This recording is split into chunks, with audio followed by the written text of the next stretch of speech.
Welcome to the Deep Dive. Today, we're embarking on a really fascinating exploration of Bob Camblin. Right. An artist whose life and work, well, they seem full of these intriguing contradictions. Exactly.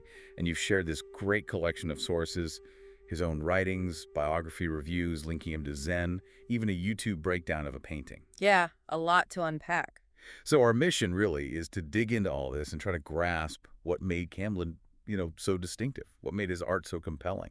And just his life path is quite something. Born in Oklahoma, 1928, studied art, Fulbright to Italy sounds pretty standard, right? A conventional start. Taught at universities, Yeah. and then boom, 1976. He just walks away from academia. Totally abandons it, becomes this nomadic artist. Yeah.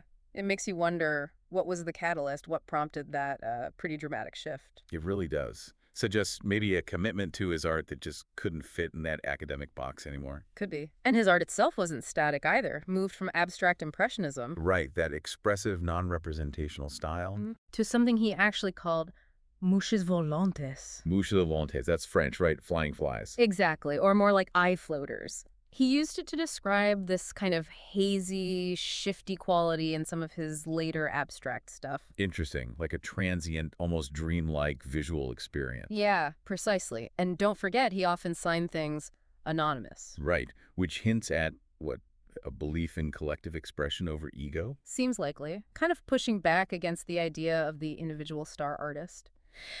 Okay, so let's try and unpack some of the big ideas, the recurring themes that come through in these sources. Where do we start? Maybe his philosophical side. Well, the connection to Zen seems unavoidable. Hmm. It's woven through so much of the material. Definitely. That book, Zen and the Art of Enlightenment, it has his drawings and explicitly links his approach to Zen ideas. Like direct experience and just seeing. Mm-hmm. Yeah. And what's cool is how he seems to translate those sometimes slippery Zen concepts into the actual feel of his work. It's not just intellectual. We'll take that YouTube analysis of Silence and Animal Country. It talks about the Zen idea of silence, Okay. not as emptiness, but as this presence of deep listening, in nature. Ah, I see. So the painting becomes an invitation to that kind of quiet attention. Exactly. Patience, attunement, it changes how you look at it. It's not just what you see, but how you're seeing. That makes sense. And didn't one of the reviews, the one for The Art of Everything, mention his use of paradox? Yes, good point. Things like a trap that does not trap. Which sounds very Zen, too, like those chameleons. Precisely. Those paradoxical riddles or stories meant to jolt you out of logical thinking. Camblin seems to be playing with that, using images to disrupt our usual thought patterns. And the biography mentions the I Ching, too. Yeah, the ancient Chinese divination text. How does that connect? Seems like a different strand. Well, the I Ching is all about intuition, seeing connections, the cyclical nature of things, change. And if you think about it, that mirrors how art history itself changes, how perspectives evolve, something that Forward in the Zen book touches on. It suggests this real openness to Eastern thought. Plus, he was just a huge reader, right? Emerson, haiku. Oh yeah, voracious reader, according to the bio. All these different influences probably shaped his unique way of looking at the world and making art. Okay, so this rich philosophical mix is simmering underneath. What about the key themes that actually surface in the paintings, in the drawings? Well, one big one brought up in that review you mentioned is art as a question. Right, that his works are like questions disguised as images. I like that phrasing. Me too. It suggests he wasn't trying to give answers, but to provoke thought, to make us ask the questions. Why do you think that approach was so important to him? Art as inquiry. Well, it flips the script, doesn't it? Instead of the artist telling you something, he's inviting you into a dialogue. You have to engage, bring your own perceptions. It feels very aligned with that Zen idea of finding your own understanding through direct experience. Okay, yeah. And then there's impermanence. That seems huge for him too, and ties back to the Zen influence, I suppose. Definitely. The review talks about illusion, vanishing acts, Yeah. connecting it directly to thinking about impermanence. And the YouTube analysis mentioned the dissolving look of Silence and Animal Country. Exactly. Like, the artwork itself embodies transience. It's not trying to be this solid, permanent thing. And the bio mentions metamorphosis, the life cycle, particularly in the 70s. Yeah, using images like scarecrows, lobster shells, empty larva shells, all symbols of transformation, things changing form, breaking down, becoming something else. That fascination with constant change. Do you think it connect to his own life choice, leaving the stability of academia for that nomadic existence? Oh, I think that's a really crucial link. It feels like his life and art were echoing each other. Embracing that unpredictable, constantly moving life probably sharpened his focus on the fleeting nature of everything. Makes sense. And then there's the way he used text and image together. That seems quite distinctive. Very. Sometimes text is right there in the painting, like Silence and Animal Country. Hmm. But other times, like with those scarecrow drawings the bio talks about, the text was apparently used as a kind of disguise. A disguise. That sounds Yeah. curious. How does that work? Well, it sounds like instead of the text explaining the image, it might add another layer of mystery or even misdirect you, Okay. like a puzzle. So it complicates things rather than simplifying them. Yeah. Challenges your first impression. Exactly. It keeps it from being too easily pinned down. And speaking of challenging things, that YouTube analysis also brought up authenticity and um, imperfection. Right, the raw authenticity. Yeah, pointing to unfinished edges, rough strokes, suggesting that the key for Camblin wasn't perfection, it was presence. Presence over polish.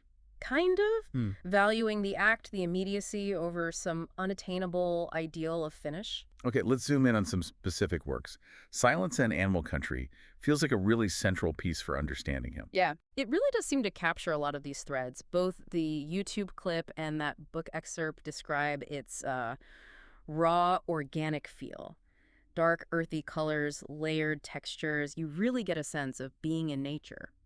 And the handwritten bits, My Own Backyard, Springtime Forest, they make it so personal, so intimate. Totally. Like a quick note jotted down, capturing a fleeting moment, very immediate. And those torn edges the analysis mentions, they really drive home that impermanence idea, don't they? Like the image itself is fragile, maybe breaking down or still forming. For sure. And the title, Silence in Animal Country. It points right back to that need for quiet, for deep listening that we talked about with Zen. It's an invitation. Slow Yeah. down, pay attention to what's not being shouted. Exactly. Then there's the Scarecrow series, inspired by a novel, Günter Grass's Dog Years. Right, and the biography says those explored metamorphosis, fitting with his interest in the life cycle. Mm-hmm. But that text as disguise thing with the scarecrows is still intriguing. Yeah, I'm still wrapping my head around that. Maybe think of it like another layer of questioning. The text might look like it explains something, but maybe it just sends you off thinking in another direction entirely. Okay, so it prevents a single, easy answer. Keeps the work open. Keeps it alive, maybe? Keeps you looking, which again feels like that art as a question idea. And what about his collaborations? Working with Earl Staley, Joe Tate, B&E Productions, the holding firm. Yeah, that's another interesting facet. It shows he wasn't just the solitary genius type. He clearly believed in shared creativity. And they weren't just making objects, right? They did events. Right, like a tattoo show, a camping show, things that kind of blurred the lines between art and life, maybe poked fun at the formal art world structures too. So he was really pushing boundaries, not just in his paintings, but in how art could function socially. Seems that way. He comes across as, well, the bio calls him iconoclastic and enigmatic. That fits. And leaving academia, the nomadic life, it all adds to that mystique. It does. And apparently his works are pretty hard to come by now, highly sought after. Scarcity always adds to the intrigue, doesn't it? Yeah.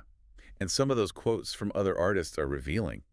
Earl Staley saying, "The professor learned how to draw and paint from Bob." Wow, that's quite a statement, isn't it? Shows the kind of impact he had, certainly in the Houston scene where he was based for a while. Huge respect from his peers. And there was another quote from a collector, Carolyn Farb, about his joy in just making the art. Right, the Big Owl painting story.